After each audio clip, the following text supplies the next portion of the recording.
আল্লাহ বলেন ইয়া ইবলিস মা মানাকা আন তাসজুদা লিমা খলাকতু বিয়াদাইয়া, আমি যারে দুই হাত দিয়ে বানাইলাম তুই তারে কেন সিজদা দিলি না?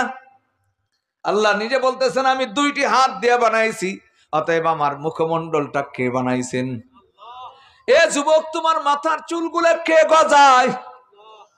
এত সুন্দর চুলটা যদি না থাকতো, মানুষ তোমার এই মাহুন্ডা কইতো, যদি চুল দাড়ি মস্কিচ্ছ না হইতো, মাইয়াও বিয়া দিত না। মাথার চুলগুলা যদি না থাকতো, টাকলা বললে মিজাজ খারাপ হয়ে যাইতো, ঠিক না? আমার গ্রামে এক লোক জাল পাতে, আমি পোলাপান নিয়ে গেছি, মাদ্রাসার ছাত্ররা উঠছে 8টা নৌকায়, এ যারে বাবার দিছি ও এত জোরে খোঁজ দিছে, ওনার জাল কথা নি ছিঁড়ে চলে গেছে, উনি মারছে গাইল। আমি তো মাথা নিচে করে নিচের দিক বসা, আমি মনে করছি উনি আমারে দেখে নাই। 10 মিনিট পর আর একটা গাল দিছে। চিন্তা করলাম যে হাই হাই, উনি গাল দিল কে, এই চল ঘুরবো না, মনটা খারাপ হয়ে গেছে। পরে আবার রাত্রে চিন্তা করছি যে কারো মালের ক্ষতি হইলে তো ক্ষতিপূরণ দেওয়া যাবে। তো পরে আমি কি করব, সকালবেলা 500 টাকা নিয়ে মসজিদে বইছি যে উনি আসলে ওনার টাকা দিয়ে দেবো। দিচ্ছি টাকা না, উনি আমার হাত ধরে, ভাই আল্লাহর রাস্তায় মাফ করে দিন, আমার মেজাজ খারাপ ছিল, বাড়িতে গেছি ঝগড়া করে আপনার ভাবির সাথে, আর আপনার এই ছাত্র আমার উল্টোপাল্টা কথা কইছে, তাই আমি গাল দিছিলাম, আপনারে গাল দিইনি। কোন ছাত্র কি কইছে কয় না, আমি নাম কব না, পরে আপনি আবার মারবেন এনে।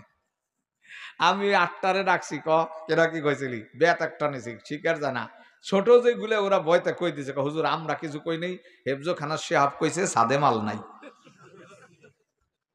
এতে চাচার মিজাজ টেম্পারে উঠে গেছে, কি ঠিক না বের?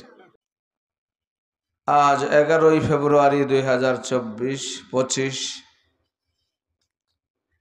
ইসলামপুর উত্তর গোপীনাথপুর জামে মসজিদ ও দারুস সুন্নাহ মাদ্রাসা এতিমখানার উদ্যোগে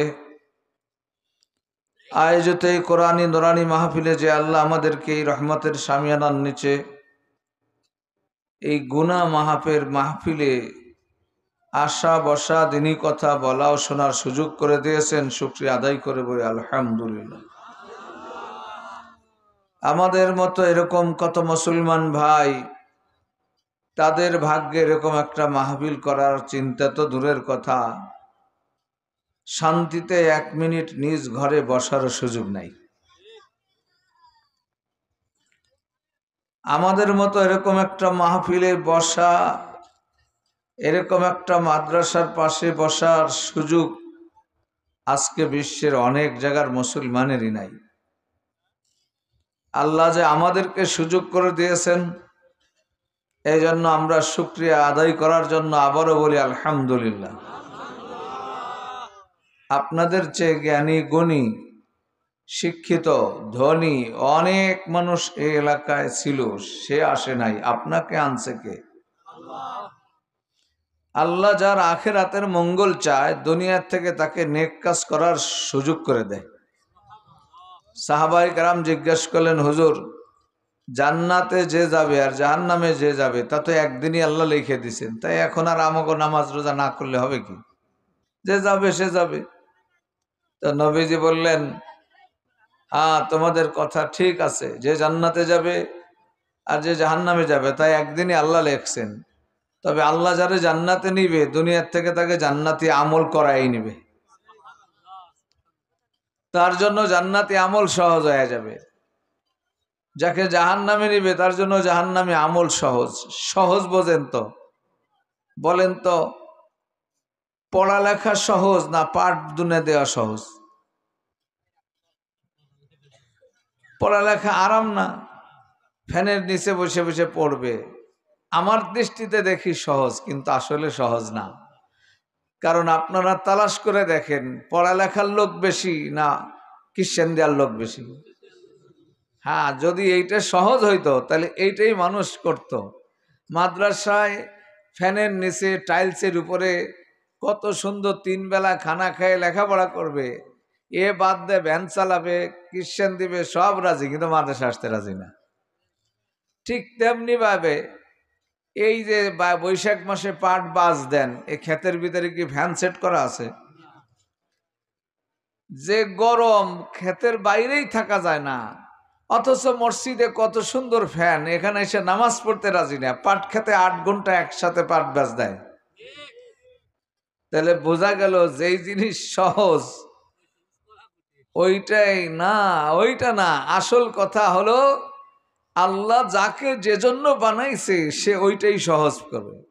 ঠিক এই জন্য দেখবেন আজান দিলে কিছু লোক দূর থেকে আসতেছে, হাঁটতে পারে না, লাঠি বাদ দিয়া হাইট কষ্ট করে। আর একজন মসজিদের সামনে দাঁড়া ছিল, আজান শুনে কয় ভাই আসো নামাজ পড়ি, কয় আসি, আমি আসতেছি, আপনারা পড়েন আসপানে। এ বইলে আস্তে আস্তে সরে যাবে। আল্লাহ বলছেন ওয়া ইন্নাহা লাকাবীরাতুন ইল্লা আলাল খাশিঈন, নামাজ পড়া বড় কঠিন কাজ, বড় কঠিন বলছেন আল্লাহ। ইল্লা আলাল খাশিঈন, তবে যাদের কাছে আল্লাহর ভয় আছে, আল্লাহর মহাব্বত আছে, তাদের কাছে নামাজই হলো সবচেয়ে মজার কাজ। এই জন্য অনেক মানুষ আছে রাত ভর ঘুরে বেড়াবে, দোকানে চার দোকানে ঘন্টার পরে ঘন্টা বসে থাকবে, মসজিদে 5 মিনিট বসার সময় নাই। তাই নবীজি বলছেন আল্লাহ যাকে জান্নাত দিবে তাকে জান্নাতি আমল সহজ করে দিবে, আর যাকে জাহান্নামে নিবে তার জন্য জাহান্নামী আমল সহজ। আচ্ছা বলেন, দুধ খাইলে কি মজা লাগে না? শরবত খাইতে মজা না? আর গাজা এটা লোকরে খাওয়ান, এন ফিট হয়ে পড়বে, ঠিক না? আমার দাঁতে ব্যথা, একজন বলছে গুল নেও, আমি একটু গুল যদি নেবার পারি, আমার 3 বার বমি হয়েছে, পরে স্যালাইন দেওয়া লাগছে। অথচ কিছু মানুষ দেখি ঠোঁট টাইনে ধরে 1 কৌটো ঢাইলে দিয়ে চুপ করে বসে থাকে। তা একটু গুল নিলে যদি এইরকম হয়, তাহলে গাঁজা খাইলে কেরম বিমরি লাগে? এয়া মানুষ খাবে, দুধ খাওয়া বাদ দিয়ে গাঁজা খায়, দুধ খাওয়া বাদ দিয়ে মদ খায়, কেউ দুধ বেচে মদ খায়, ঠিক না বেটি? কারণ আল্লাহ বলছেন আল্লাযী খালাকা ফাসাওয়া ওয়াল্লাযী কদ্দারা ফাহাদা, আল্লাহ যিনি সৃষ্টি করেছেন তার ভাগ্যে যা লেখছে পথ আল্লাহই দেখাই দিছে। তাই দেখেন না, একটা মুরগির বাচ্চা জন্ম নিয়ে দুধ খায় না খুদ খায়? ওরে শিখাইছে কেরা? আল্লাহ। ওরে কি ওর মা গালে করে খাওয়াই দেয়? আহা, একটা মানুষের বাচ্চা 2.5, 3, 5 বছরের আগ পর্যন্ত, 5 বছরের আগ পর্যন্ত নিজে হাত দিয়ে খাইতে পারে না। আর একটা মুরগির বাচ্চা ডিম থেকে বের হয়েই কত সুন্দর, আপনার চাউলের মধ্যে সাদা একটা পাথর থাকলেও মুরগির বাচ্চা খাবে না। একটা মানুষের বাচ্চা ওরা যদি হরেন দেয়, ও দৌড়ে আরো গাড়ির তলে আসে। আর একটা মুরগির বাচ্চা ডিম থেকে বের হওয়ার সাথে একবার ক্লিক করে না শব্দ দিলে দেখবেন দৌড় দিয়ে কোথায় কোথায় লুকাইছে। হ্যাঁ, মনে হয় যেন ও 6 মাস স্ট্যান্ডিং দিয়েছে। তো এইটাই আল্লাহ যার জন্য যাকে বানাইছে পথও তাকে দেখাইছে। তাই ছাগলের বাচ্চা জন্ম নিয়ে খুদ খায় না, ঘাস দুধ খায়। মুরগির বাচ্চা জন্ম নিয়ে দুধ চায় না, ও খুদ চায়। ঠিক তেমনি ভাবে এই দুনিয়াতে আপনি আমি মনে করি জান্নাত জাহান্নাম এটা কেমনে কে যাবে, আল্লাহর নবী তো বলেই দিয়েছেন, যাকে আল্লাহ, যার দিকে আল্লাহ রহমতের দৃষ্টিতে তাকায় 1 বার না 70 বার সেই লোকটা আল্লাহর ঘরে যায় হাজিরা দিতে পারে। সবাই মসজিদে যাইতে পারবে না। তাই আপনারা বড় ভাগ্যবান, এইখানে যে বসছেন, বড় মহাব্বতের মানুষ আপনারা। আমার মাদ্রাসাটা দেখা কলজাটা ভরে গেছে জানেন। আমি অনেক আগে আসছিলাম এই জায়গা, সেই দিন মনে মনে দোয়া করছিলাম, আল্লাহ এই জায়গা বড় একটা মাদ্রাসা হইতো। তো আজকে আমি মনে করছি ওইখানে ওই ঘরের ভিতরে বসবো, ঘুমের খুব চাপ, নামাজেও দাঁড়াইতে পারতেছিলাম না, প্রচন্ড মাথা ব্যথা। কারণ প্রতিদিন রাত্রে আসতে 2টা 2:30 বাজে, ফজরের নামাজ পড়ে ঘুমাইতে গেলে ঘুম সহজে ধরে না। আর এখন মাহফিল মাদ্রাসার 24 তারিখ, এই নিয়ে সকালবেলা বসতে হয় 10টা 11টা বাজে।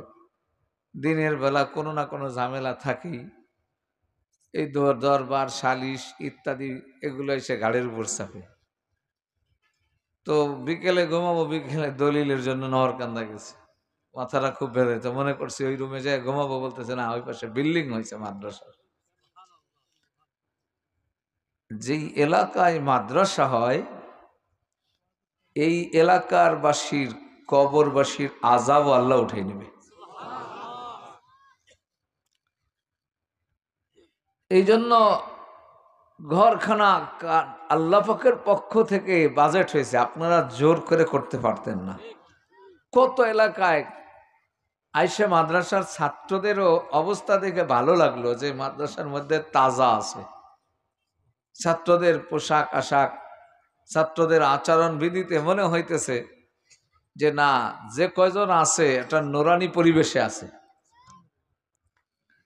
অনেক জায়গায় বিল্ডিং করে রাখছে, মাদ্রাসা করার চেষ্টা করতেছে, কমিটির মারামারি দ্বন্দ্ব ইত্যাদিতে মাদ্রাসার মধ্যে দিয়ে কুত্তে দৌড়ায়।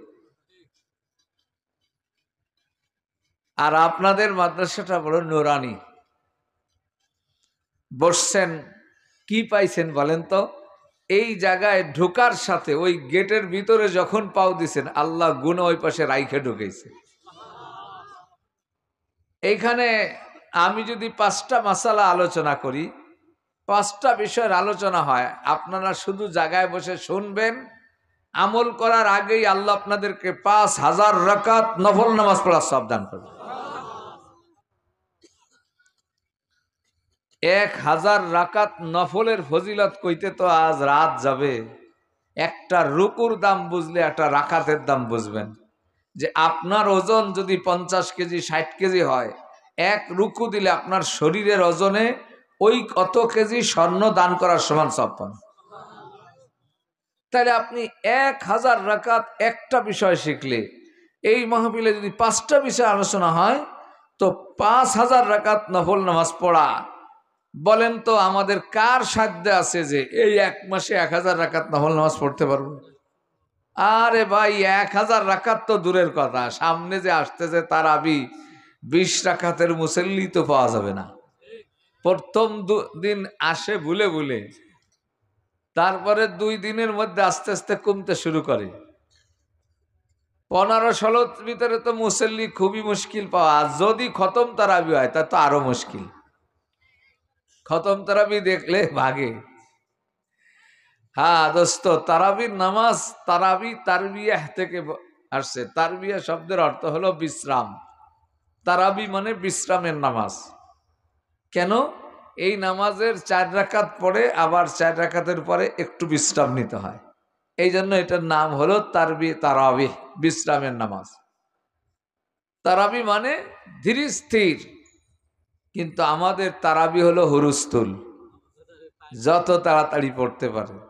আমার তো মনে আছে ছোটবেলায় দেখতাম ইমাম সাহেব আনতো ওই উত্রাইলির হাটের থেকে, ওইখানে ত্রিপুরা নোয়াখালীর থেকে কিছু লোকজন যারা ওই দেশে চলে না, রোজার 1 মাস আগে দাড়ি রেখে আসতো।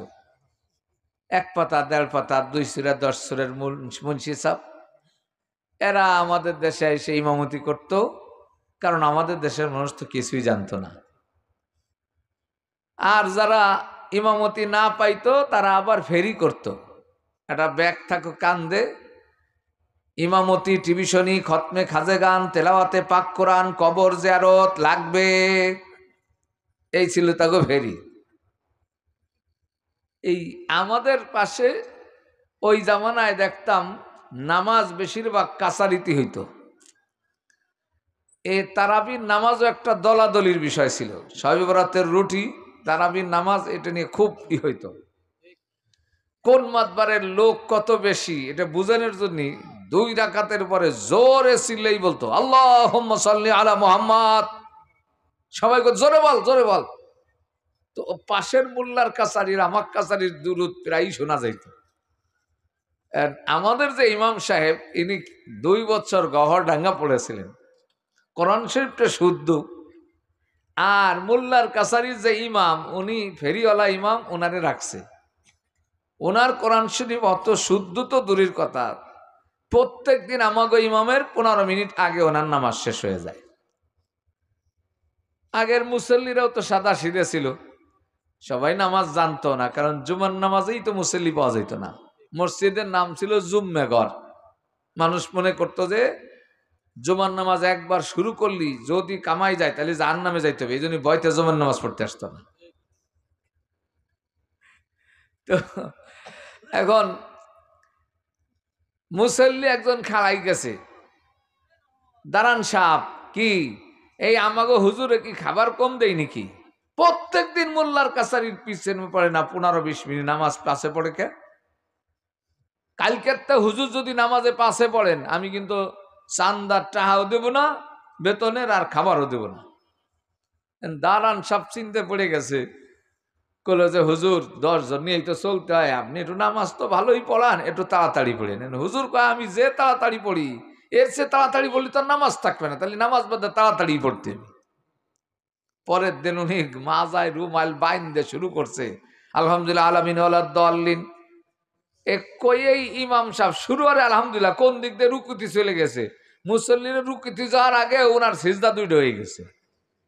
3 রাকাতের মাথায় পড়ে এক মুসল্লি উঠে কয় যে হুজুর আপনার সাথে তো উঠে বসে পারতেছি না, তাই কাঁচা খুঁজে দিয়ে নেবো নাকি? তারাবি মানে ধীর স্থির, সেই তারাবিরে বানাইছি কি হুরুস্তুল। আহা, খতম তারাবি দেখলে মুসলমান পলায়। কাকরাইলে নামাজ পড়তে অনেক সময় লাগে। কেউ পড়ছেন রমজানে কোনো সময় কাকরাইলে? কাকরাইলের নামাজ খুব ধীরে। ওই সময় আমরা নামাজ পড়তাম 20 রাকাত 20 মিনিটই পড়বার ফলে সেই ইমামের অনেক ফজিলাত ছিল, কিন্তু কাকরাইল নামাজ পড়তে 1.5 থেকে 2 ঘন্টা লাগতো। আর যদি ইঞ্জিনিয়ার আব্দুল মুকিত সাহেবের ছেলে পড়াইতো আরো বেশি সময় লাগতো। আমি যে বছর কাকরাইলে ছিলাম ওই বছরে নামাজ আব্দুল বার ভাই আব্দুল মুকিত সাহেবের ছেলে পড়ায়, সে যে তারাবি, আর আমার প্রচন্ড ঘুম ছিল, থাকতেই পারি না দাঁড়াইয়া। নামাজে দাঁড়াইছি, ঘুমাইয়া দৌড় দিয়ে সামনের কাতারে চলে গেছি। 3 বার যখন দৌড় নাও গেছি পৌঁছেছি, পাশের তো এক চাচা ধমক দিছে, হ্যাঁ মিয়া নামাজ পড় না ভাইলে মিয়ারও না, বললে হেঁটে যাও। রাগ করে ওনার পাশে আমি সইরে যা নামাজই পড়বো না। আমি এত কষ্ট রিবেট আমার ধমক দেয়, বয়স তো কম। পরে আবার মনে মনে ভাবি যে আল্লাহ রমজান মাস কাকরাইলে থেকে নামাজ পড়বো না, আল্লাহর কাছে জবাব দেবো কি দেখি। তো আমার সাথে কক্সবাজার এক ছেলে সময় লাগাইছিল, বাড়ি হলো চকবাজার, ঢাকা চকবাজার ডাইলপট্টি, এর নাম হাফেজ জায়েদ।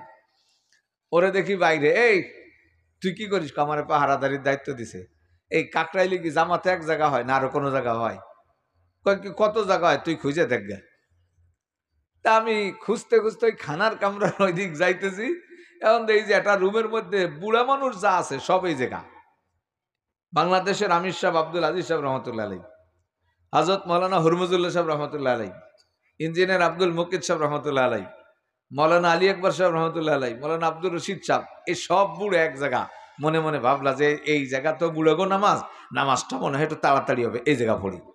আল্লাহ দাঁড়াইছি যে আর রুকুতেই যায় না। নামাজ সাইডে দিয়ে একজন পাশে পাহারাদার, আমি বললাম ভাই ওনটা রুকুতি যাবি কোন সময়? কয় কে? আমি মসজিদই তো তাড়াতাড়ি যাইতো, এই যে দাঁড়াইছি কলে তোমার হেনাসপার কয়েছে কিনা। মসজিদে পড়ে 1 রাকাতে 1 সাফা, আর এই জায়গায় 1 রাকাতে পড়ে 7 সাফা।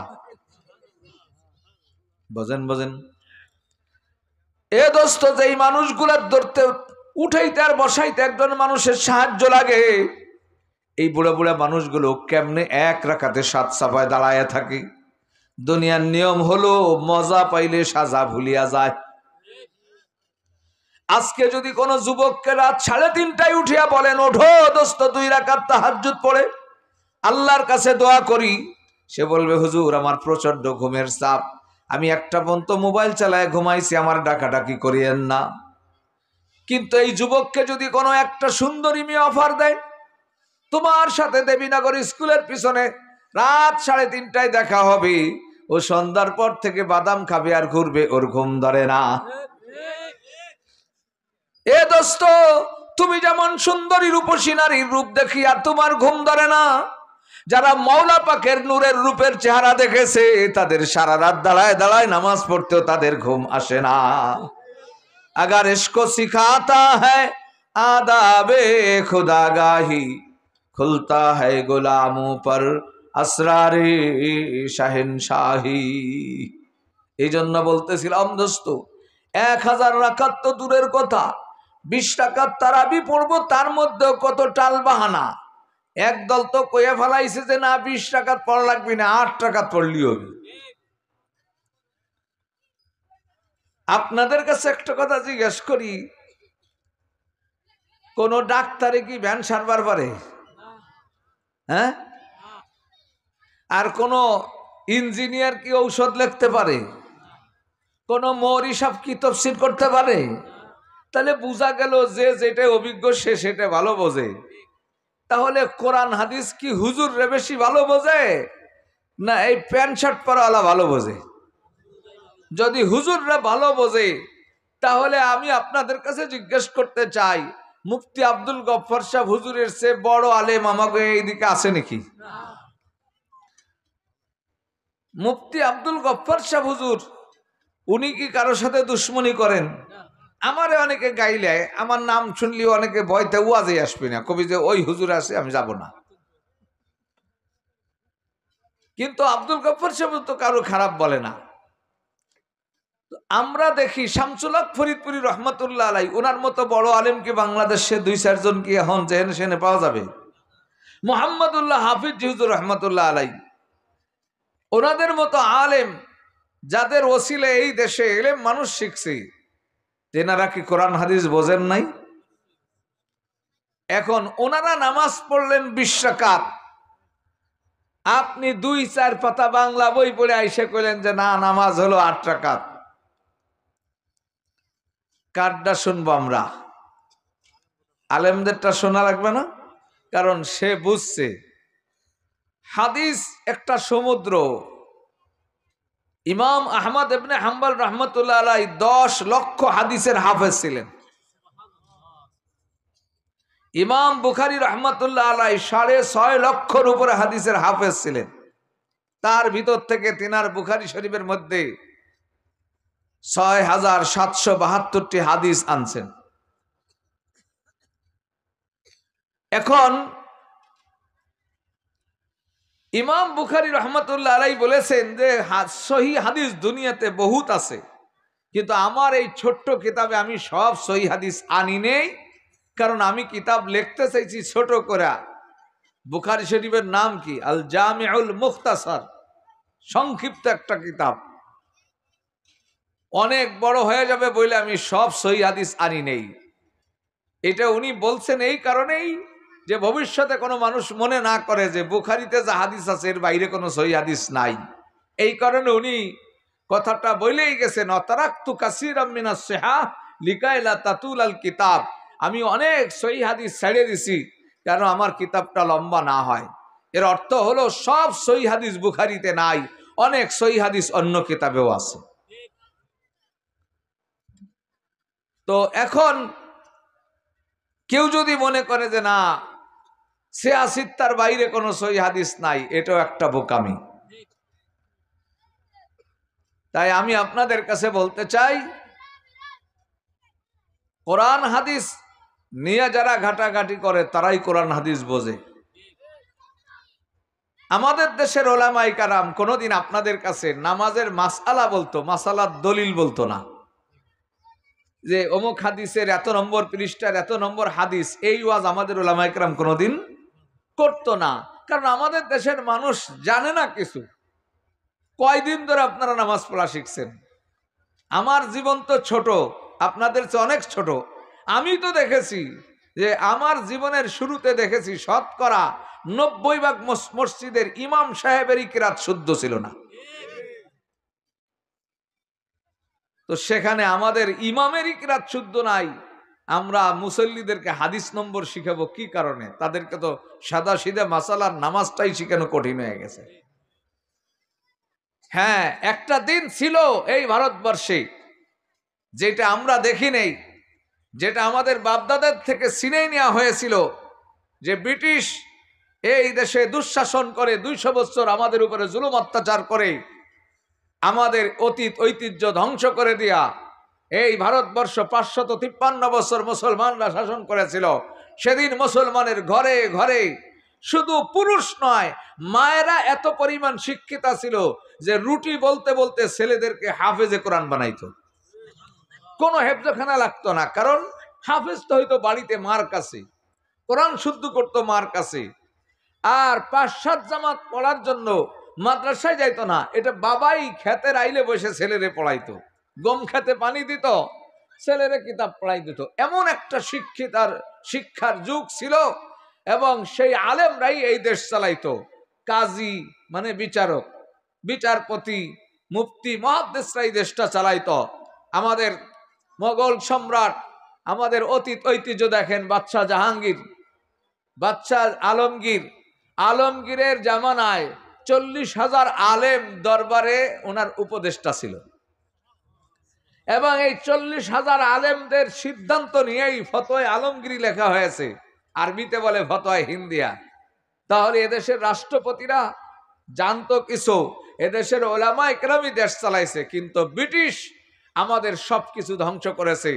আজকে তো আমি এই মাদ্রাসা দেখে খুশি হইতেছি, আর তখন এরকম মাদ্রাসা দেখে খুশি হইতো না।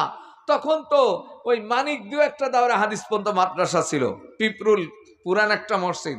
এই বাংলাদেশে 3 ভাগের 1 ভাগ জমি মাদ্রাসার নামে ছিল। ইতিহাসগুলো পড়েন, আমার যুবক ভাইদেরকে বলি, আগডুম বাগডুম না পড়া তোমরা একটু ইতিহাস খোঁজো, যে আমরা কি ছিলাম, আমরা কারা, এই দেশ শাসন করছি আমরা, এখন আমাদেরকে এই ভারতবর্ষের থেকে হিন্দুরা বাইর করে দিতে চায়। হ্যাঁ, এই সোনার বাংলাদেশে মাত্র 92 ভাগ মুসলমানের দেশে 8% অমুসলিম, 2.5 কোটি হিন্দু, 20 কোটি মুসলমানের উপরে এখনো আঙ্গুল ঝুলাইতেছে। হ্যাঁ, না হলে আপনারা বলেন, এই বাংলাদেশে ইরশাদ শিকদারের বিচার হইল, শেখ আব্দুর রহমানের বিচার হইল, আদালতে আক্রমণ করতে কেউ সাহস পায় নাই। চিন্ময় কুমারের মতো ছাগল অ্যারেস্ট করার পরে চট্টগ্রামের আদালতে অস্ত্র নিয়ে আক্রমণ, মসজিদ ভাঙচুর, আইনজীবীকে জব করে, এত বড় সাহস কোত্থেকে পাইছে? আমার মধুখালীতে রক্তের দাগ এখনো শুকায় নাই। 7 জন মানুষকে পুরাণের জন্য পেট্রোল নিয়ে গেছে, 2 জন, এক বাবার 2 সন্তান, একজন 6 পাড়ার হাফেজ, একজন 16 পাড়ার হাফেজ। মাদ্রাসার বন্ধে গরিব বাবার সহযোগিতার জন্য রাজমিস্ত্রির জুগাইলে হিসেবে কাজ করতে গেছিল, 2 জনকে পিটাই হত্যা করেছে, আর 5 জনকে চরম আহত করে তাদেরকে পেট্রোল দিয়ে পোড়ানোর জন্য গেছে। আমি পুলিশ অফিসার মেরাজ ওসি, সে আমাকে নিজে বলছে যে দেখেন হুজুর, এই যে হাতে কোবের দাগ, 11 জন পুলিশ আমরা আহত হয়েছি তাদেরকে রক্ষা করার জন্য। এই বাংলার জমিনে এত বড় স্পর্ধা কোত্থেকে পাইছে?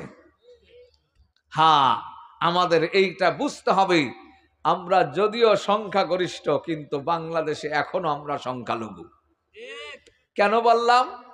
হিন্দু বৌদ্ধ খ্রিস্টান ঐক্য পরিষদ মুসলমানকে বাদ দিয়া, ঠিক না বেঠে?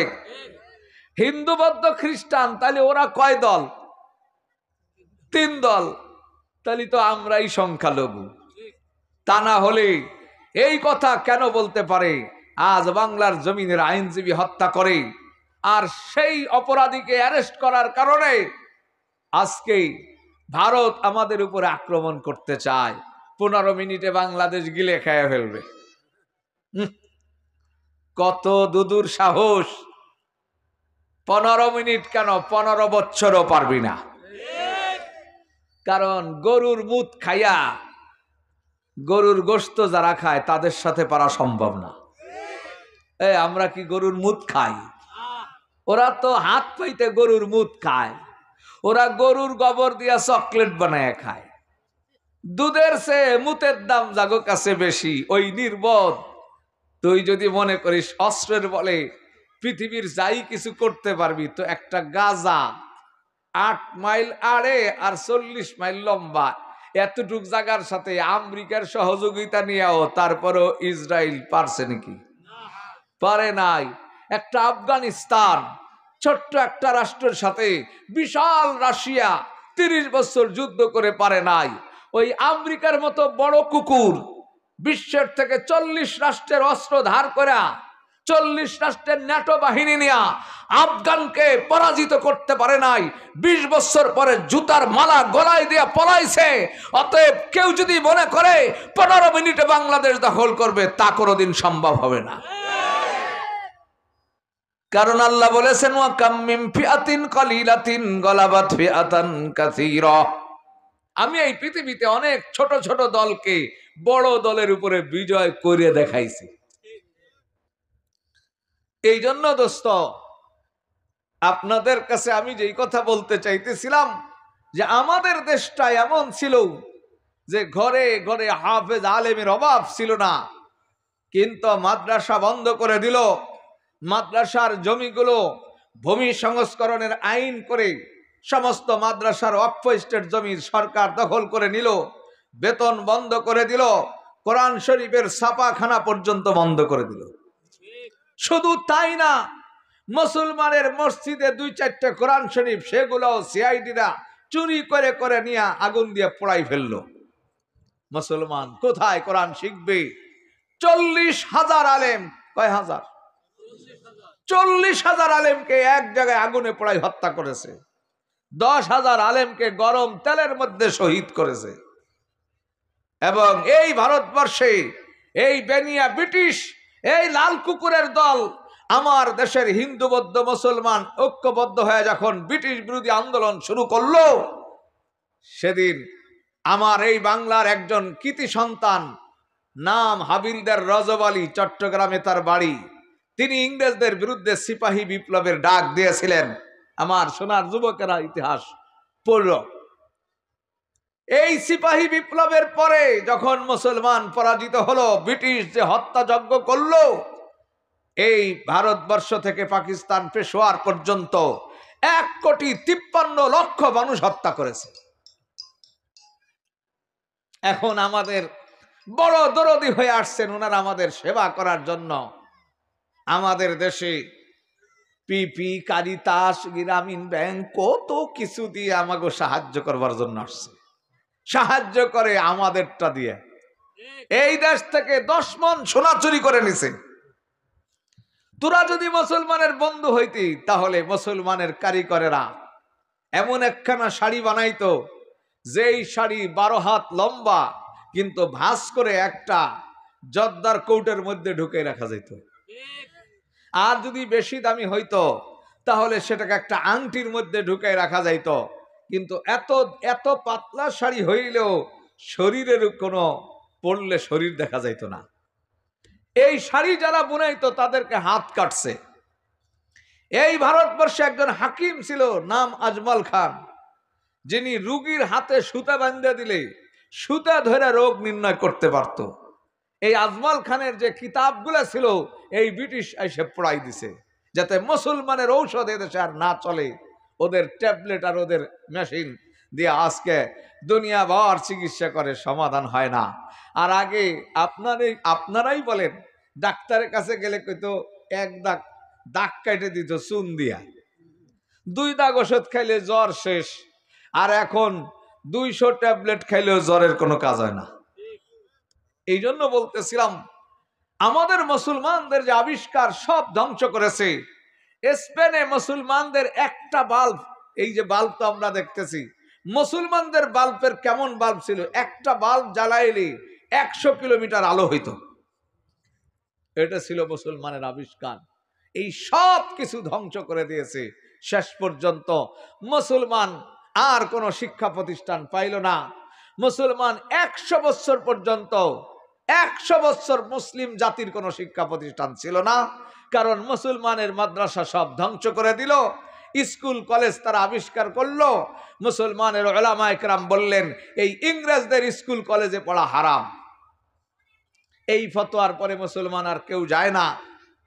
ও দোস্ত, এই ফতোয়া দেওয়ার কারণে হুসাইন আহমদ মাদানী রহমতুল্লাহ আলাইহির বিরুদ্ধে লাহোরের হাইকোর্টে মামলা হইল। হুসাইন আহমদ মাদানীকে ধরে নিয়ে গেল। ইংরেজ জজ বলতেছে, আপনি কি বলেছেন ইংরেজদের স্কুল কলেজে পড়া হারাম? ফতোয়াটা কি আপনি দিয়েছেন? হুসাইন আহমদ মাদানী বললেন, হ্যাঁ, ये फतवा मैंने दिया है, आप भी देता हूं, आइंदा भी दूंगा। ফতোয়া অতীতে দিছি, এখনো দেই, ভবিষ্যতেও দেব। এ কথাটা বললে ইংরেজ বলতেছে আপনি কোথায় দাঁড়াই কথা বলেন।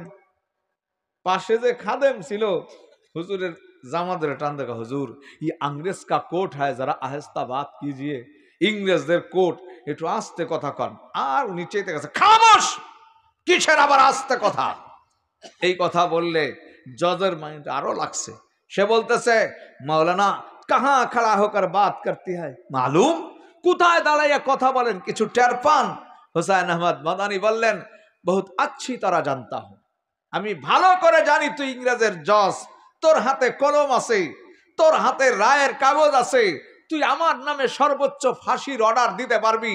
সেজন্য হুসাইন আহমদ ভয় পায় না, পকেট থেকে কাফন টান দিয়া ওর টেবিলের উপর ফেরাই দিয়ে বলতেছে তোর সরকারের 5 টাকার কাফন কেনা লাগবে না, আমি হুসাইন আহমদ কাফন নিয়েই আসছি। 200 বছর আন্দোলন করে এই দেশ স্বাধীন হইল। 1601-এ এই ইংরেজ জাতি ভারতবর্ষে ঢোকে। কত মনে থাকবে তো? 1601 খ্রিস্টাব্দে তারা আসে এবং সেদিন এই ভারতবর্ষের এক দিল্লি শহরে 80,000 দাওরায়ে হাদিস পন্ত মাদ্রাসা ছিল। হুজুর এক শহরে 80,000 বলেন তো এখন ঢাকার শহরে কত হাজার মাদ্রাসা আছে বলতে পারবেন? আমাদের ফরিদপুরে আছে এক বিল্ডিং এ 2টা মাদ্রাসা, তো ঢাকার শহরে কত লাখ মাদ্রাসা আছে সেই জামানায় দিল্লি শহরে। আর যেদিন ব্রিটিশ আসলো, আসার পর থেকে শুরু করলো নিধন। তখন ইংরেজদের বিরুদ্ধে আন্দোলন যারা করতেছিল তাদেরকে হত্যা করতে করতে এমন হলো যে আর মুসলমানের জানাজা পড়ার ইমামও পাওয়া যাইত না। আমার আব্বার দাদাজান তিনি ছিলেন 22 গ্রামের মোল্লা, শুধু আলহামদুলিল্লাহ সূরা আর 4 কুল পারতেন, এই ছিল সবচেয়ে বড় শিক্ষিত। ওনার অপেক্ষায় মানুষ মাটির নিচে কবরে দিয়া 3 দিন পর্যন্ত অপেক্ষায় থাকতো। উনি যখন শেষ সময় বুড়ো হয়ে গেল, মানুষ বাড়িতে ঘর উঠে দোয়া করাবে, মিলাদ পড়াবে, উনি তো পারে না, হাঁটতে পারে না। কি করব হুজুর? কয় তোরা পানি নিয়ে আসিস, আমি পড়ে দেবো। আগে তোর বোতল ছিল না, আগে বাঁশের চুঙ্গা ছিল, পাবলিক বাঁশের চুঙ্গাই করে পানি নিয়ে আসতো। উনি মৌলুদ শরীফ পড়ি পানিতে ফুদে দিত, মানুষ বাড়িতে একত্রিত হইয়া মাথার উপরে ওই পানি ছিটাই দিত, এটাই মৌলুদ। তাহলে আপনি বোঝেন যে কি পরিমাণ মূর্খতার ভিতরে আমাদেরকে ফেলায় গেল। আমরা যে এখন জানি না অনেক কিছু, এই না জানার কারণ আমাদের দোষ না, দোষ ওই লাল কুকুরদের, যারা আজকে যুদ্ধ বিরতির নাম দিয়া গাজার মুসলমানদেরকে সেখান থেকে উৎখাত করার জন্য ষড়যন্ত্র করতেছে। ওনারা বলে মালিক হবে। আমার তো মনে হয় ডোনাল্ড ট্রাম্প আর কুত্তার মধ্যে কোনো পার্থক্য নেই। আজকে সেই বেনিয়ারা আমাদের দেশে এইভাবে মুসলমানদেরকে কিভাবে মজলুম করেছিল জানেন? ঠিক আছে, আমি ছেড়ে দেব?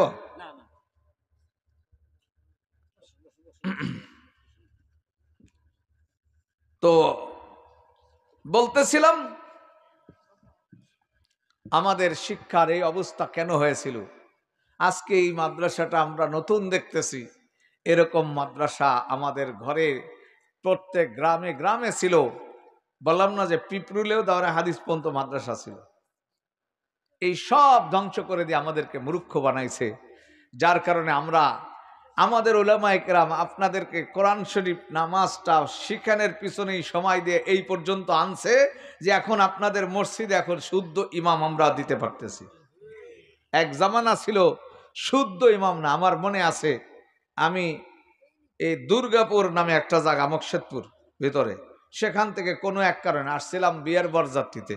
এই বরযাত্রীর ভিতরে মারামারি হইয়া বিয়ে ভাঙ্গাভাঙ্গি হয়ে গেছে, ওই লম্বা কাহিনী বলার সময় নাই। তো রাত্রেবেলা তো কোনো মতে কাটাইলাম, ভোরবেলা বাহিরদের দিকে রওনা দিছি, পথ চিনি না, ঘুরতে ঘুরতে জুমার নামাজে রক্ত হয়ে গেছে। ঢুকছি এক মসজিদে নামাজ পড়বো, আর নামাজ পড়ার জন্য ঢুকছি যে ইমাম সাহেব তার দেখি চশমার এক ঠ্যাং সুতেতে বান্ধা আর এক ঠ্যাং গুনে দিয়ে জোড়াই দিয়া। ইমাম সাহেব যে খুতবা পড়লো, আমি তো এক শব্দ বুঝি নেই, আল্লাহ জানে জিবরাইল আলাইহিস সালাম বুঝছে কিনা। তো মনে মনে ভাবলাম যে এই ইমামের পেছনে আমি যদি নামাজে দাঁড়াই, নিয়ম হলো অশুদ্ধ ইমামের পেছনে যদি বিশুদ্ধ কোনো মুসল্লি দাঁড়ায়, তাহলে ইমাম মুক্তাদি মুসল্লি কারো নামাজ হবে না। এখন আমি কি করি নিরুপায়। তো একজন লোক, ওই জামানায় তো প্যান্ট শার্ট পরা লোক খুব কম ছিল, আমাদের পুরো শাকপালতে 2 জন লোক প্যান্ট শার্ট পরতো সেই সময়। তো একজন লোককে দেখি প্যান্ট শার্ট পরা, মনে করলাম লোকটা শিক্ষিত, যায় বলছে আপনি কি করেন? আমি স্কুলের হেডমাস্টার। আমি বললাম স্যার আমি স্কুলে পড়ছি, এখন বাহির দিয়ে মাদ্রাসায় শরীফ বেকা 8 জামাতে পড়ি, আমি তো বিপদে বললাম। কি বলে? আপনাদের ইমামের যে কিরাতের অবস্থা, আমি যদি এর পিছনে নামাজে দাঁড়াই তাহলে মুক্তাদি মুসল্লি কারো নামাজ হবে না। তো উনি বলছে আচ্ছা তার নামাজ কি তুমি পড়াইতে পারবা? আমি জি পারবো।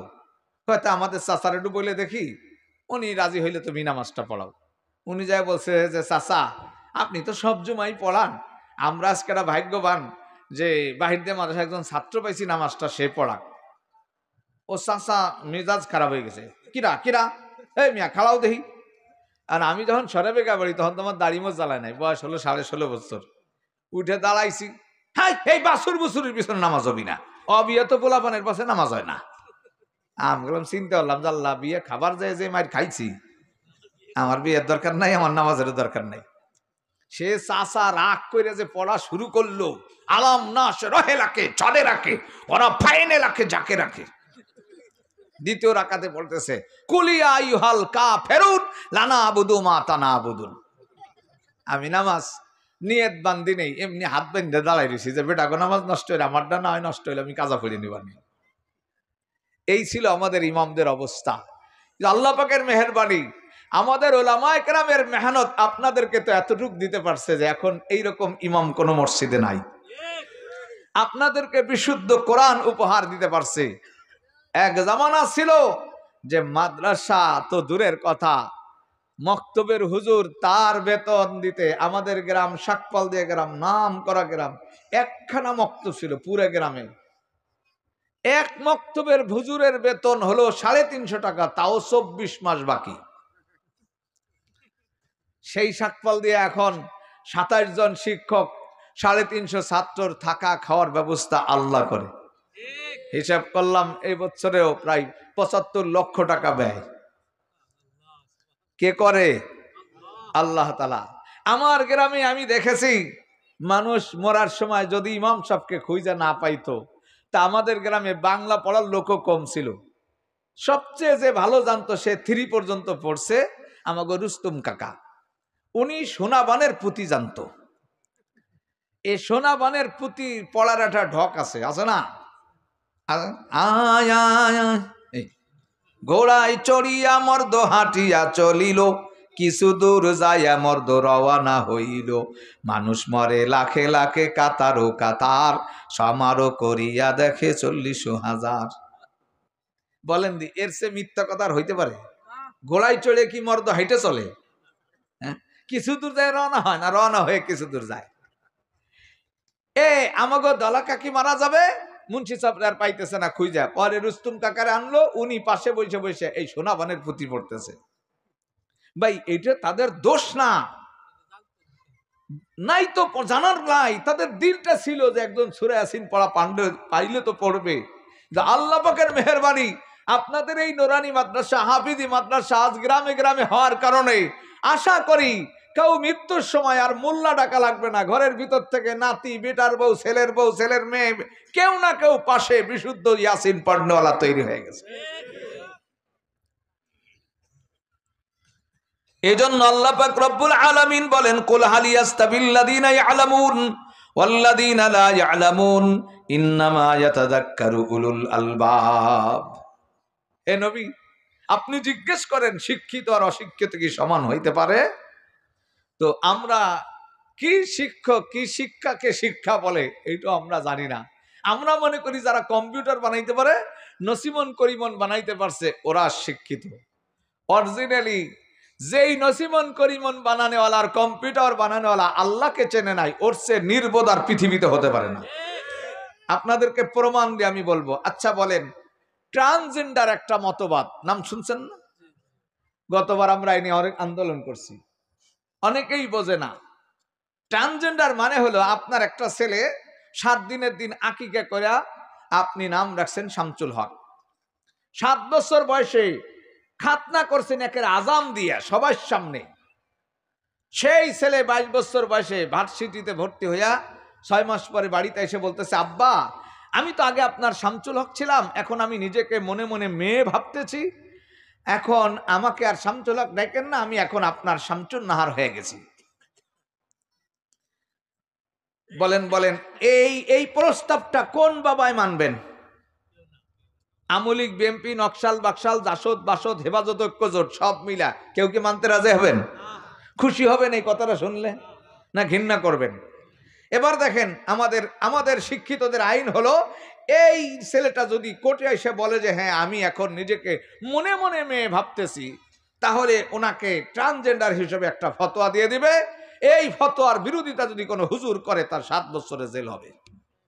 বলেন যে আইনজীবী ওরে শামসুল হক রে শামসুন নাহার ফতোয়া দিল, ওর কি লুঙ্গি খুলে দেখছে যে ওর লাঠি ঠ্যাঙ্গা আছে কি নাই?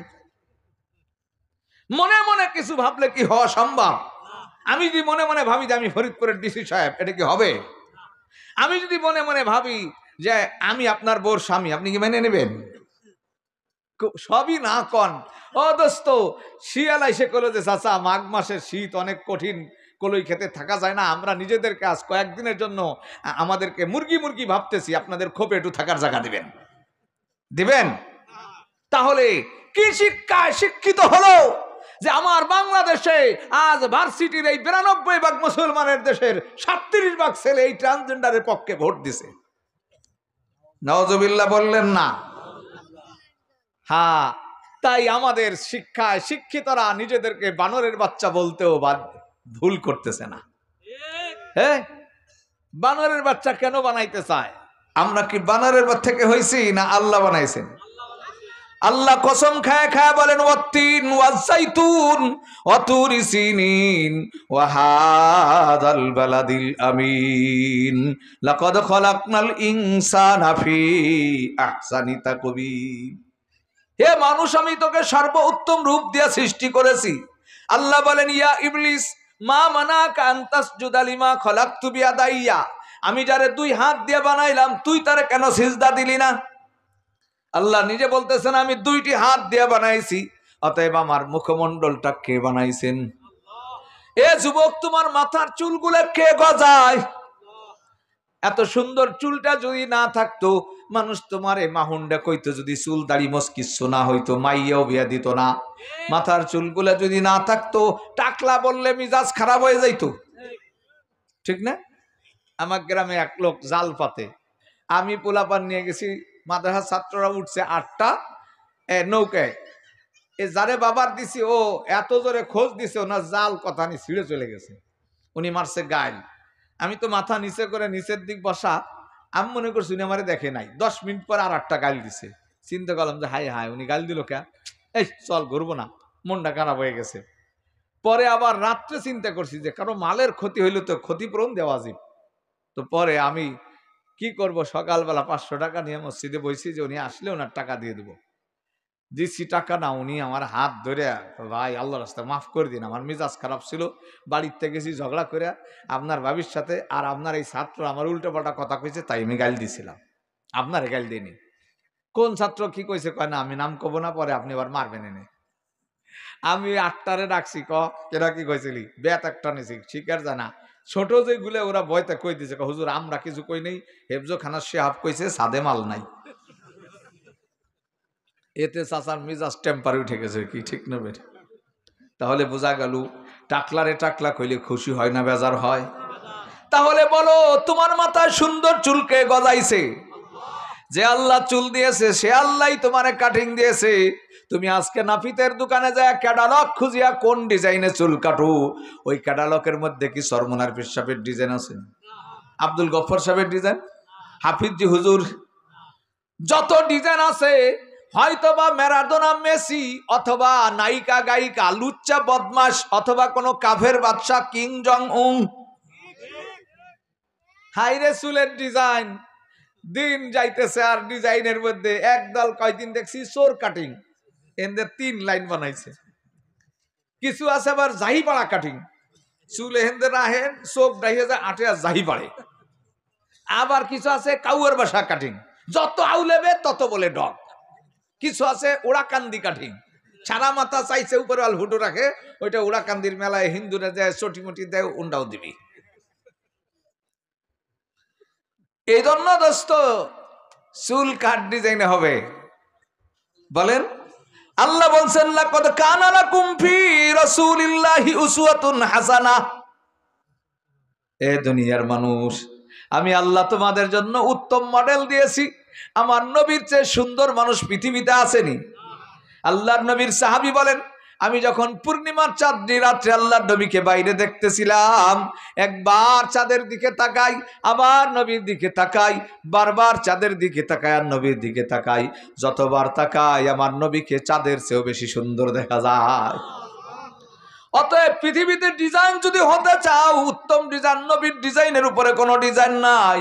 আল্লাহ তাই বলেন লাকাদ কানা লাকুম ফি রাসূলিল্লাহি উসওয়াতুন হাসানাহ, তোমাদের জন্য উত্তম মডেল হলো মুহাম্মাদুর রাসূলুল্লাহ।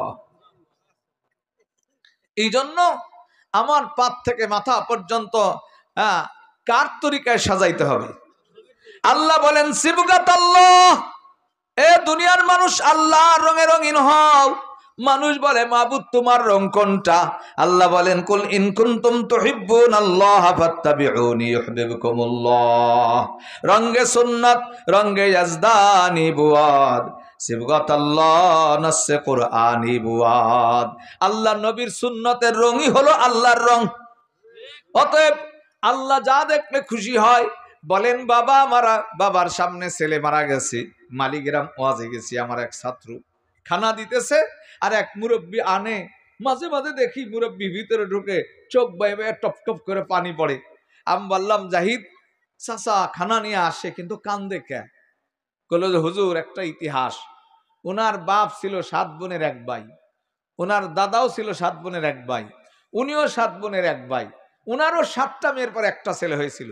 এই ছেলেকে নিয়ে বৃক্ষ মেলার থেকে গাছ নিয়ে আসতেছিল, চন্ডা পরিবহনের নিচে মালিগ্রাম স্ট্যান্ডে পড়ে শেষ হয়ে গেছে। এই ডালিম গাছটা এখানে লাগায় রাখছি, ওই গাছের দিকে তাকায় আর উনি বারবার কান্দে। কত বছর আগে? কয় 14 বছর আগে। আমি বললাম জাহিদ তাহলে বোঝো 14 বছর আগের ছেলের হাতের গাছ, ছেলের হাতে ছোঁয়া লাগছে। সেই ডালিম গাছ দেখলে বাবার কলিজার মধ্যে পানি ছটফট করে আর চোখ বয়ে পানি আসে। আল্লাহ পাক রব্বুল আলামিন বলেন, এ দুনিয়ার মানুষ, 1400 বছর আগে আমার নবী দুনিয়ার থেকে চলে গেছে। যদি এখন তোর মধ্যে আমার নবীর সুন্নাত দেখি, আমার রহমতের সাগরে ঢেউ চলিয়া আসি। আল্লাহ বলেন কুল ইন কুনতুম তুহিব্বুনাল্লাহ ফাত্তাবিউনি ইউহিব্বুকুমুল্লাহ ওয়া ইয়াগফির লাকুম যুনুবাকুম আল্লাহু গফুরুর রহিম। আমার নবীর সুন্নাত দেখলে আমি শুধু তোরে গুনাহ মাফ করি না, তোরে আদরের কোলে তুলিয়া নেই আমি তোরে। আল্লাহ বলেন ইন্নাল্লাহ ইউহিব্বুত তাওয়াবিন, তুই যখন দুনিয়ার সমস্ত তরিকা বাদ দিয়া নবীর তরিকায় আসবি, আমি তোরে দোস্ত বানায় নেই, আমি তোরে বন্ধু বানায় নেই। এই জন্য আমি বলতেছিলাম ভাইজান, আমাদের মাদ্রাসায় যারা লেখাপড়া করে, এই যে ছোট্ট ছোট্ট বাচ্চাগুলো দেখেন কত সুন্দর মাথায় পাগড়ি জুব্বা পরেছে, ঠিক না বেঠিক? এই বাচ্চাগুলো আপনাদের সামনে লেখাপড়া করতেছে, হিসাব করে দেখেন 3 মাস আগে ভর্তি হয়েছে, একটা বাচ্চাও ঢিলে ছাড়া প্রস্রাব করেনি। ইরিদানের খ্যাত করি, খ্যাতের তাইছি পাও বড়া কাদা, মাদ্রাসার ভিতরে ঢুকছি, পেশাবের চাপ, আমার রুমে ঢুকতে তো কার্পেট পাড়ায় যাইতে হবে, তাই ছাত্রদের প্রস্রাবখানায় প্রস্রাব করবো, ঢিলা নাই সাথে, পিসি একটা দাঁড়াই রয়েছে, এই টিস্যু দে তো। ও ছোট্ট একটু পিস দিয়েছে, ভাস করা টিস্যু, দেখ মনে হলো যে একটা টিস্যুরে কমসে কম 2 ভাগ করছে। তা আমি বলছি কিরে এত ছোট কে? ও হুজুর আমার আব্বা মাসে 150 টাকা দেয় নাস্তা করার জন্য, প্রতিদিন 5 টাকা, আর টিস্যু কিনে দিয়ে যায়। এই তারিখ আব্বা টিস্যু কিনে দিয়ে যায় নাই, তাই আমি 4 দিন নাস্তা না করিয়া 20 টাকা দিয়ে টিস্যু কিনছি, অর্ধেক অর্ধেক করে ভাগ করে পকেটে রাখছি। হায় হায়, নবীর মাদ্রাসার বরকত কি জিনিস! আজকে অবশ শিশু সে তার নাস্তার টাকা কাইটা তারপরে টিস্যু কেনে আর সে টিস্যু দিয়ে প্রস্রাব করে, অথচ MCom BCom pass BSc cadre পশ্চিম দিকও বোঝে না, খাড়াইয়া ফায়ার সার্ভিস সেট করে। সেদিনকা ভোরবেলা চাচা ওনার মার কবর দিছে বাড়ির পুকুরে, কবরের পায়ের কাছে একটা নারকেল গাছ, মাথার কাছে নারকেল গাছ লাগাইছে। ওনার ছেলে ফরিদপুর রাজেন্দ্র কলেজে পড়ে, ও সকালে উঠেই নারকেল গাছ পেঁচাই খালাই খালাই মুইতে দিছে। উনি তো নামাজ পড়ে মসজিদে আইসাই কয়, এই শুয়ার তোরে পড়াইছি, পড়ে তোর পড়াই গু খাইছি। আমি এই চাচা সকালবেলা গু খাও কে? কয় যার কোয়ের নামিয়া। হ্যাঁ, আমি ওরে লেখাপড়া করাইছি, ও আমার মার, হ্যাঁ আমার মার মুখ পেঁচাই মুচ্ছে সকালে উঠে, তাও খালাই খালাই। বলেন বলেন দোস্ত, মাদ্রাসাতে বাইরেছি, রাস্তায় উঠে দেখি একজন খালাই মুততেছে, আমারে দেখে বন্ধ করে লাইছে। আমি এই কাপড় নষ্ট করিস না। কয় দাদা খালি আপনি এই গোপন তা দেখেন কেমনে? হ্যাঁ, আমি এই গাছের আড়ালে পেশাব করাতে তুই খালাই মূর্তিকে তাই কয় একটু সমস্যা আছে। কি সমস্যা তোর? হাঁটুতে ব্যথা, অ্যাক্সিডেন্ট করছিলি? কয় না দাদা, তো প্যান্ট তো ছিঁড়া, মনে হয় ব্যথাই পাইছিলি। ছিঁড়া প্যান্ট, এটার নামও বলে ভদ্রতা। জোরে বলেন নাউজুবিল্লাহ। ছিঁড়ার একটা ভাব আছে, যদি বেলেট দিয়ে সমান করে কাটতো তাও বোঝা যায় না।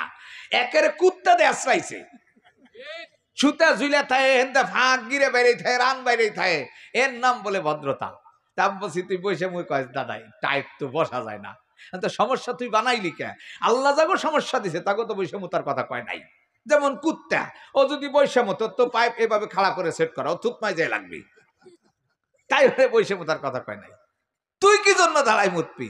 অথচ নবী কি বলেন, আলা ইয়াবুলান্নাকুম কায়মান, আগে কইছে আলা খবরদার, তারপরে লা ইয়াবুলান্না, কখনো দাঁড়ায় পেশাব করো না। দুইটা তাকিদ, আগে আলা। আর আমরা সেটারে ফ্যাশন বানাইছি ভদ্রতা। ঠিকই বসবা সময় মতো, ঠিক না বেডে? যেদিন খারাবার সময় পাবা না আর উঠার বল থাকবে না, সেদিন কি করবা? মধুখালী এক লোক বয়স 60-এর উপরে, চাকরিতে রিটায়ার্ড হয়েছে, চিনির মেলের, বাসা বাড়ি ওই জায়গা, বাড়ি পাবনার ওই দিক নাকি জানো।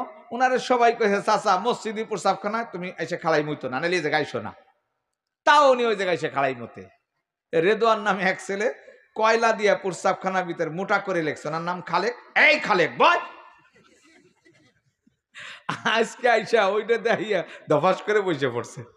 সবাই কয় যে রেদওয়ান এত হুজুর ওয়াজের খালেক রে বসাবার পারলাম না, তোর কয়লার লেহাই এত বরকত। কি ঠিক না বে ঠিক? এই জন্য বলতেছিলাম আজকে এই বাচ্চা, ওরা যদি 2 পা উপরের দিক ঝুলেন ওর পাশা বাইরেবে না, কিন্তু আমাদের শিক্ষিত ছেলেদের এমন প্যান্ট নামতে নামতে একেবারে ইন্ডিয়ার বর্ডারের খুঁটে যায় ঠেকছে। আমার মাদ্রাসায় এরকম পিচ্ছি একটা কিন্ডার গার্ডেনে 12 জন, 250 ছাত্র, 12 জন থাকে আবাসিক। তো নামাজে ওরা বেশি পড়ে, হুজুর অত গুরুত্ব দেয় না। আমি এসে দেখি মসজিদের সামনে খালাই, এদিক স্যার ওদিক স্যার হাসে। আমি এই সামনে, তুই নামাজ বাদে হাসিস কে? হুজুর ওই যে দেখেন, আমারে মসজিদের দিক দেখাচ্ছে, হুজুর ওই যে দেখেন। আমি তাকাই দেখি যে আল্লাহ যে সিজদা দিছে, ওর গেঞ্জি চলেছে এই পর্যন্ত, আর প্যান্ট যেভাবে নামছে সব দেখা যাইতেছে। তাই দেখে কিন্ডার গার্ডেনের বাচ্চা লজ্জায় মসজিদে যাইতেছে না, আমারে ওই যে দেখেন। কি ঠিক না বে ঠিক? নবী আমার বলেন, আদাবানি রব্বি ফাহসানা তাদিবি ওয়া আল্লামানি রব্বি ফাহসানা তালিমি। আমার খোদা আমাকে সভ্যতা শিক্ষা দিয়েছে। ওরে আমার উম্মত, আমার সভ্যতার বাইরে যখন তুমি পাছা বাইর করে সভ্য হইতে যাবা, কুকুর আর শুয়োরের চেয়ে বড় অসভ্য হয়ে যাবা। নবী আমার বলেন, লাতাত্তাবিউন্না মান ক্বাবলাকুম শিবরাম বিশিবরিন যিরাআম বিযিরাইন হাত্তা লাউ দাখালু জুহরা জাব্বিন লাতাত্তাবিউনাহুম। এমন এক জামানা আসবে আমার উম্মত, তোমরা ইহুদি খ্রিস্টানের তরিকা গ্রহণ করতে করতে ওরা যদি মায়ের সাথে দাঁড়ায় জিনা করে, তোমরাও সেই কাজ করা শুরু করবা। আজ বাংলার জমিনে বড় বড় সম্ভ্রান্ত এলাকার মধ্যে ভাই বোনে জিনা করতেছে, মামা হইয়া ভাগ্নিকে বিয়া করার জন্য পাগল হইছে, বাবা আসছে তাবিজ নেওয়ার জন্য। কারণ আল্লাহ পাক 14 জায়গায় পর্দা সেট করেছে, কুদরতি পর্দা। মার সাথে ছেলের পর্দা কে সেট করেছে? ভাইয়ের সাথে বোনের পর্দা কে সেট করেছে? মামার সাথে ভাগ্নির পর্দা কে সেট করেছে? আল্লাহ। এই জন্য দোস্ত, আল্লাহর পর্দা যখন হারাম পোশাক পরিয়া আর ভাই বোনে আর মামা ভাগ্নি একসাথে হারাম ছবি আর হারাম গান শুনতে শুনতে মানবতার পর্দা খতম হয়ে গেছে। মানুষ কনা সোহে 8 পর্দা নাই, আরে আঠা পর্দা নাই, পর্দাটা কে সেট করছিল? আল্লাহ। মানুষের স্তর থেকে যখন নিচে নামছে এখন আর তার পর্দা নাই। এই কারণে বলতেছিলাম দোস্ত, আমাদের মাদ্রাসাওয়ালারা আপনাদের থেকে অনেক কিছু নেয় মনে করেন, কিছুই নেয় না। বৎসরে 5 কেজি পাট, 10 কেজি চাল এই তো দেন, কিন্তু আমরা কি দিতেছি? আমাদের এই কিন্ডার গার্ডেনের বাচ্চা, সেদিন একটা ছেলে আমার মাদ্রাসায় গ্রামী বাড়ি, এরকম মগ্গ মতো চোখ আর মগ্গ মতো চুল, তো মাঝে মাঝে ডাক দিয়ে দেখতাম। সেদিন দেখি বা লস্করতে বাজারে ব্রিজের জায়গায় দাঁড়া, কিরে তুই মাদ্রাসায় যাস না কে? আমি স্কুলই করতেছি। কোন ক্লাসে? 4-এ। আমাকে জায়গা কোন ক্লাসে পড়ছিস? 2-তে। আমাদের পেলে নার্সারি 1-2-তে উঠা, এই ছেলে স্কুলের 4-এ পড়তেছে। ভালো নম্বর করে আমাদের নুরানি ছেলেরা। যে কয়টা বৃত্তি পাইতো আগে দেখতাম 10 জন পাইলে 8 জনই আমাদের নুরানির ছাত্র ছিল। তাহলে আপনি কেন এত বড় বোকা সাজবেন যে আপনার ছেলে 3টা বছর এই নুরানিতে পড়ার পরে স্কুলে গেলে সে বাংলা পারে, অঙ্ক পারে, ইংরেজি পারে? এমন হাতের লেখা আমাদের ছেলেরা দেখায় যে 10 বছর স্কুলে পড়লেও তা পারবে না। এবং সাথে সাথে সে আপনার জন্য আপনার আখেরাতের সম্পদ, কোরআন পারে, হাদিস পারে, মাসআলা পারে। আপনার মৌতের পাশে সে সূরা ইয়াসিন পড়বে, মৌতের কষ্ট বন্ধ হয়ে যাবে। ঘরের মধ্যে মাগরিবের পরে সূরা ওয়াকিয়া পড়বে, অভাব দূর হয়ে যাবে। শোয়ার সময় সূরা তাবারাকাল্লাযী পড়বে, কবরে আযাব আর হবে না। আজ ঢাকায় 30,000 টাকা ভর্তি ফি, 10,000 টাকা মাসিক বেতন দিয়া প্রাইভেট কার নিয়া সেই ইংলিশ মিডিয়াম কিন্ডার গার্ডেনের পিছনে মা বাপ দাঁড়ায় থাকে, এক ইংরেজি ছাড়া কিচ্ছু পারে না। যায়েন আমার মাদ্রাসায় এই 24 তারিখে মাহফিল দেখাইছেন, আমাদের বাচ্চারা কত ছোট বাচ্চা ইংরেজিতে কথা বলতে পারে। শুধু ইংরেজি পারে না, আরবি পারে, হাদিস পারে, মাসালা পারে, অজুর মাসালা। আরে আপনাকে আমি দাঁড় করে দিলে জানাজার দোয়ায় ফেল যাবেন জিজ্ঞেস করলে, কিন্তু আজকে নুরানির বাচ্চা এখানে লাশ রেখে জানাজা পড়ে দেখাই দিতে পারে। এই জন্য আমি বলি মাদ্রাসাওয়ালারা খুব বেশি নেয় নাই, বেশি নেয় নাই, বরং বেশি দিতেছে। 10,000 টাকার বেতনের ছাত্র যা পারে তার চেয়ে 5 গুণ আমাদের ছেলেরা বেশি পারে। এই কারণে আমি আপনাদেরকে বলতেছি ভাই, ঠইগেন না। আপনাদের বাচ্চাদেরকে ডাক্তার বানান, ইঞ্জিনিয়ার বানান, আমি বলি না মুফতি মুহাদ্দিস বানান, কিন্তু জিন্দেগির শুরুতে একটু কোরআনের ছোঁয়াটা দিয়ে নেন। ও বিশুদ্ধ কোরআন জানলে আপনার মৌতের পাশে কোরআন শরীফ পড়বে, আপনার কবরের পাশে যে ইয়াসিন পড়া শুরু করবে, মুস্তাকিম পর্যন্ত পৌঁছানোর আগে আগে আল্লাহ আপনার কবরে 10 খতম কোরআনের সব পৌঁছে দিন। আপনার বাচ্চা আপনার জানাজা পড়বে, সেটা কত দুঃখ বেদনাদায়ক জানাজা হবে না? আপনার বাপের জন্য কি আমার কান্দা আসবে? সেদিন আমাদের হাজী সাহেব, 9 ছেলের বাবা, হাজী সাহেব মারা গেল, আমাকে বলতেছে জানাজা আপনি পড়ান। আমি বললাম না বাবা, তোমাকে তো তোমার আব্বা আমার কাছে দিছে, তুমি আলেম হয়েছো, জানাজাটা তুমিই পড়াবা। তোমার বাবার জানাজা, সেদিন ওর ভাই মারা গেছে, আমাকে অনেক অনুরোধ করছে, না ভাই তোমার ভাইয়ের জন্য তোমার যে বেদনা, তুমি জানাজাটা পড়াও। আজকে যদি আপনার সন্তান আপনার জানাজা পড়াইতে পারে, এই কারণে আমি বলতেছিলাম মাদ্রাসাওয়ালার আপনাদের থেকে খুব বেশি নেয় নাই, বরং আপনি কি পাইলেন একটু শুনে নিয়েন। আপনার বাড়ি কি প্রতিদিন কেউ 40 বার ইয়াসিন পড়ে?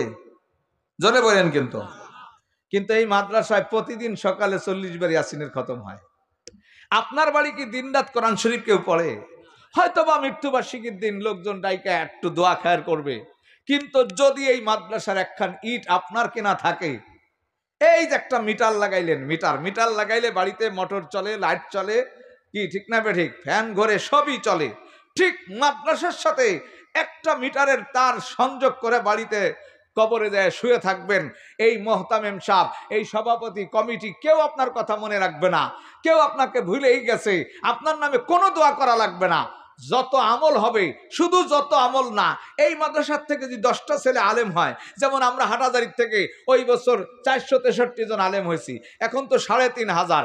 তাহলে যেদিন প্রথম দিন যেই লোকটা হাটাজারিতে 2টা টাকা দান করছিল, সারা বিশ্বে হাটাজারির ছাত্র মাদ্রাসা করতেছে, আমার ছাত্র কত, তার অভাব আছে নাকি? আমার ছাত্রই তো। আরে আপনারা শুনলে তো বিশ্বাস করে, মুফতি ইসমতুল্লাহ সাহেব, নগরখান্দার পীর সাহেব আমার ছাত্র, কথা বলেন নাই তো? এক ইসমতুল্লাহ কত মানুষের হেদায়েতের জরিয়া হয়েছে। আমরা যে পড়ে আসছি, যত সওয়াব হবে প্রথম দিন যে লোকটা 2টা টাকা দিছে, এই কোটি কোটি মানুষের কোটি কোটি টাকার সমান সওয়াব ওই লোকটা তার কবরে বসে পাইতেছে। ঠিক আজকে এই কি যেন মাদ্রাসা? হ্যাঁ, উত্তর গোপীনাথপুর ইসলামপুর। এই মাদ্রাসার সাথে আপনি একটু শরীক হবেন, এই মাদ্রাসার সহযোগিতায় একটু জীবনটাকে লাগায় যাবেন। আরে আমি বলি না কোটি কোটি টাকা দেন, একটু মহাব্বতটা করেন, আইসে বারিন্দে হাঁটবেন, একটু বসবেন, ওই ছাত্রদেরকে দেখে বাবা কি খাইছ, একটা এতিম, আহা তোমার বাবা নাই, মাথায় একটু হাতটা এভাবে ডলা দিবেন। আমার নবী কয় হাতের নিচে যেই পরিমাণ চুল পড়ছে ওই পরিমাণ গুনাহ মাফ হয়ে গেছে, ওই পরিমাণ নেকি লেখা হয়, ওই পরিমাণ জান্নাতে তার উচ্চ মাকাম আল্লাহ তাআলা বুলন্দ করে দেন। এই জন্য আমি বলতেছিলাম মোহতামিম সাহেবের পাশে বসবেন, হুজুর আজকে ছাত্ররা কি খাইছে বোর্ডিংয়ে, আমার যদি টাকা থাকতো না আমি একটা খাসি কিনে দিতাম। আরে আপনার মনটা যদি এমন থাকে, এক সাহাবী মরুভূমির ভিতর দিয়ে হাঁটতেছে, বিশাল বালুর পাহাড় দেখে কয় আল্লাহ যদি আমারে এই বালুর পাহাড় সমান আটা দিত আমি সব দান করে দিতাম। এই সাহাবী নবীর দরবারে যাওয়ার আগে জিবরাইল এসে কয় হুজুর আপনার এক সাহাবী এক পাহাড় সমান আটা দান করা সব পেয়ে গেছে। আমরা কি এই কাজটা মাদ্রাসার সাথে করতে পারবো না ইনশাআল্লাহ? এই গ্রামবাসী একটু মহাব্বত করবেন, একটু পাশে এসে বসবেন, একটু খবর নেবেন। এই জন্য আমি বলতে চাই, আচ্ছা আজকে যদি আল্লাহর নবীর সাহাবীর মাদ্রাসা কেমনে চলছে, নবীর মাদ্রাসাটা শুরু হয়েছে কেমনে? হযরত আবু হুরায়রা রাদিয়াল্লাহু আনহু বলেন যে আমার আনসার ভাইয়েরা ব্যবসা বাণিজ্য করত, আর আমার খেতের বাগান করত, খেজুরের বাগান, মুহাজির ভাইরা ব্যবসা বাণিজ্য করত, আর আমি 24 ঘন্টা নবীজির দরবারে পড়ে থাকতাম। নবীজি কোনো হাদিস বললে আমি মুখস্থ করতাম, মাঝে মাঝে ভুলে যাই। একদিন নবীজিকে বললাম হুজুর আমি তো আপনার হাদিস মুখস্থ করি কিন্তু ভুলে যাই। হুজুর বললেন চাদর বিছাও, আমি চাদর বিছাইলাম। রসুল গেউড়ে বইরা কি যেন দিলেন খালি হাতে, এবার বললেন চাদর গুছাও, আমি চাদর গুছাইলাম। নবীজি বললেন সিনের সাথে লাগাও, আমি সিনের সাথে লাগাইলাম। এরপর থেকে আর কোনো হাদিস ভুলিনি। এই জন্য সমস্ত সাহাবীদের মধ্যে সবচেয়ে বেশি হাদিস আবু হুরায়রা রাদিয়াল্লাহু আনহু থেকে। এই আবু হুরায়রা নবীর মাদ্রাসার প্রথম ছাত্র। এই আবু হুরায়রা রাদিয়াল্লাহু তাআলা আনহু ওই মসজিদে যারা হজ করতে গেছেন দেখবেন একটা উঁচা জায়গা আছে যেটাকে আসহাবে সুফফার ওই মসজিদের জায়গা বলা হয়। ওইখানে আবু হুরায়রা রাদিয়াল্লাহু তাআলা আনহু একদিন আল্লাহ ক্ষুধার যন্ত্রণায় ঘর থেকে বেরিয়েছে, মসজিদ থেকে বেরায়া হযরত আবু বকর সিদ্দিককে দেখা মনে মনে ভাবছে যে উনি হয়তো আমারে জিজ্ঞেস করবে, আমার অবস্থা দেখে বুঝবে। হঠাৎ উনি বুঝার কথা, আর উনি সালামের উত্তর দিয়ে চলে গেছে। হযরত ওমর আসছেন, মনে করছেন সালাম দিব, উনি আমার অবস্থা বুঝবেন, উনিও চলে গেলেন। এরপরে কিছুক্ষণ পরে আল্লাহর নবীজি আসতেছেন, নবীজি আমার চেহারা দেখে মুস্কি হাসি দিয়েছেন। নবীজি বুঝছে আমি আবু হুরায়রা ক্ষুধার্ত। নবীজি আমাকে বাড়িতে নিয়ে গেলেন, জিজ্ঞেস করলেন ঘরে কি আছে, বলে এক পেয়ালা দুধ একজন হাদিয়ে দিয়ে গেছে। হযরত আবু হুরায়রা খুশি হয়ে গেলেন, যাক আমি আর নবী এক পেয়ালা দুধ খাবো। নবীজি কয় কয়জন আছে এখন ছাত্র? কয় 70 জন। কয়জন? কয় ডাইকে নিয়ে আসো। আমরা কাম সারছে, আনার পর তো আমারই কবে ভাগ করে খাওয়া, শেষে তো আমি কিছু পাবানি না। রসুল আসার পরে বলে আবু হুরায়রা সবাইরে পান করাও। সবাই পান করছে। হুজুর বলেন পেট ভরে পান করো। এবার আবু হুরায়রা বলছে তুমি পান করো। হুজুর পান করছি, কয় আরো খাও। আবার খাইছে, এরপর আরো খাও। কয় হুজুর আমার পেটে তো আর জায়গা নাই। এরপরে নবীজি খাইছেন। এক গ্লাস দুধ দিয়ে 72 জনকে কে খাওয়াইছে? কে খাওয়াইছে? সে আল্লাহ কি এখন আছে? সে কোরআন কি এখন আছে? বেশি দূরে যাওয়া লাগবে না। কোরআনের বরকত মুফতি আব্দুল কাদের সবকে চতুর্দিকে ঘেরাও করে রাখছে। কেমনে নগরকান্দা পুলিশের ভিতর দিয়ে চলে গেল। আই তালমা মাদ্রাসার মাহফিলে বয়ানে আসছে মুফতি সাহেব, লিয়াকত দারোগা কইতেছে হুজুর আপনি মানুষ না জিন, আমাদের ভিতরে আপনি গেলেন আমরা দেখলাম না কে। আমি হুজুরের পরে জিজ্ঞেস করছি আপনি কি কি আমল করছিলেন? আমি নবীজির আমল করছি। আল্লাহর নবী হিজরতের রাত্রে যে আয়াত পড়ে বেরিয়েছিল আমি সেই আয়াত পড়ে বেরিয়েছি। ডিএসবিও দেখে নাই। নগরকান্দা হুজুর চলে এসে ডিএসবিদেরকে এসপি সাহেব জিজ্ঞেস করে মুফতি সাহেব কোথায়? মাদ্রাসা। আপনারা কোথায়? 4 বার। দাঁড় বেড়া বেয়াদব কোথাকার। সেদিন নগরকান্দা পৌঁছে গেছে। কোরআন আছে কি নাই? অতএব যে আল্লাহ ওই আবু হুরায়রার মতো ছাত্রের জন্য এক গ্লাস দিয়ে 72 জন খাওয়াইছে, সেই আল্লাহ এখনো আছে। নবীজি বলেন হ্যাঁ আমার উম্মতেরা তোমরা যারা খেজুরের বাগান করো, যখন খেজুরের কান কাইটা নিচে নামাবা আমার লিল্লা বোর্ডিং এ তোমরা দিয়ে যাও। আবু হুরায়রা বলেন সাহাবায়ে কেরাম খেজুরের কান মসজিদে নববীর খাম্বার সাথে বাইন্ধা দিত, আমরা ওখান থেকে খেয়ে খেয়ে লেখাপড়া করতাম। একদিন খেজুর আছে একটা ছাত্র 70 জন, এক খেজুর 70 জনে খায়া আমরা মাদ্রাসায় লেখাপড়া করেছি। আজকে সেই আবু হুরায়রার সন্তান কি এই গোপীনাথপুরে নাই? আছে। তাহলে যদি আজকে আবু হুরায়রা আসতেন আপনারা কি তারে এক কাপ চা খাওয়াইতেন না? খাওয়াইতেন। তা আমি এই জন্য বলতেছি ভাই, ডেলি যদি আপনি মনে করেন 2টা টাকা মাদ্রাসায় দিবেন, ডেলি কয় টাকা? তাতে মাসে কত হবে? বৎসরে কত বলেন? হ্যাঁ, 600 কত হয়? 720 টাকা। আমি 720 টাকা না, আমরা এরকম নিয়ত করতে পারি যে আমি ডেলি 2 টাকা মাদ্রাসায় দেব। এরকম নিয়ত করে যদি বছরে আমি 500-600 টাকা, মাসে 50 টাকা এতে দেই, তাতেও ইনশাল্লাহ মাদ্রাসা চলে যাবে।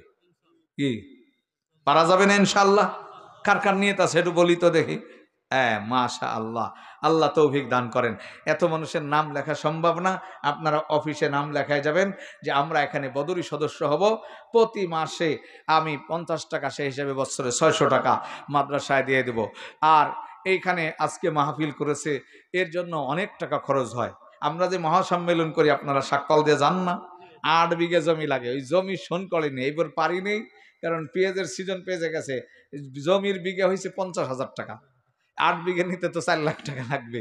এমনি দেশের অবস্থা ভালো না, তাই করতে পারি না। আগামী বছর ইনশাল্লাহ করব। এই মহাসম্মেলনে আমাদের 8 থেকে 10 লক্ষ টাকা খরচ হয়, এইটার জন্য তো কমপক্ষে 2-1 লাখ টাকা খরচ হবে, ঠিক না? তো আমরা আজকে আপনারা এখানে বসেছেন, আমি আপনাদেরকে বলছি একটা বিষয় শুনলে 1000 রাকাত। তাহলে আপনারা কি একটা বিষয় শুনছেন? যত বিষয় শুনেছেন ইনশাআল্লাহ অত বিষয়, অত 1000 রাকাত নফল নামাজ পড়া সব আপনি পাইছেন। আর যদি নিয়ত করেন যে এলাকার কবরবাসী পাবে, আপনার আত্মীয় স্বজন পাবে, তো তারাও পাওয়া যাবে ইনশাআল্লাহ। এই জন্য এই মাহফিলের জন্য, এই মাদ্রাসার জন্য কারো কি নিয়ত আছে, আপনি আপনার ইচ্ছায় বলবেন যে আমি মাদ্রাসায় 5,000, 10,000 অথবা 2,000, 1,000 টাকা দান করব, নগদ বা বাকি। কেউ একটু নাম বলেন, আমি দোয়া করব। এখানে দাড়িপাকা মুসলমান, নাবালেক সন্তান, হাফেজে কোরআন আর ফেরেশতা আছে, প্রত্যেকটা দোয়া কবুল হবে। কে আছেন একটু বলেন? ইনশাআল্লাহ। আল্লাহ আমাদেরকে তৌফিক দান করেন।